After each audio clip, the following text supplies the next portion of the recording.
Welcome to our channel. Today we how to activate Qlik Sense, full guide step by step clearly.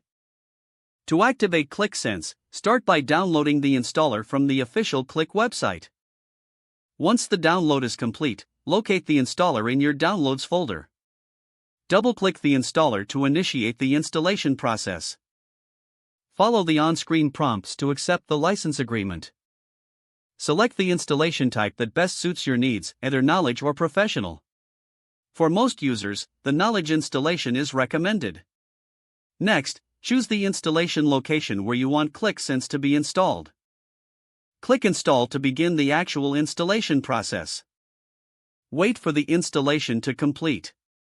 Once installed, open Qlik Sense. You will be prompted to enter your license information. If you have a license key, enter it now. If you are using a trial version, select the option for a trial license. Follow any additional prompts to complete the activation process.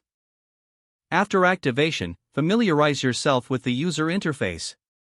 You can now start creating your first app in Qlik Sense. To do this, click on the Create New App button on the home page. Give your app a name and click Create. Your new app will appear in the list, ready for you to start adding data. For further assistance, refer to the Qlik Sense help documentation.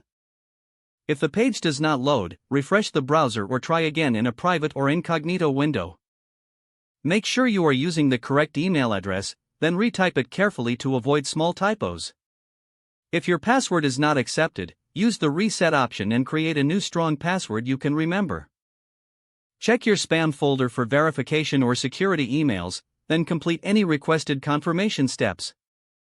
Enable two-factor authentication if available to improve account security and reduce unauthorized access risk. After signing in, review your profile details so your contact information and settings are accurate and current. If you see an error message, note it down and try again after restarting your device and internet connection. Log out when you finish, especially on shared devices, to keep your account and payment information secure. If the page does not load, refresh the browser or try again in a private or incognito window. Make sure you are using the correct email address, then retype it carefully to avoid small typos. Don't forget to like this video and subscribe to our channel for more step-by-step tech guides.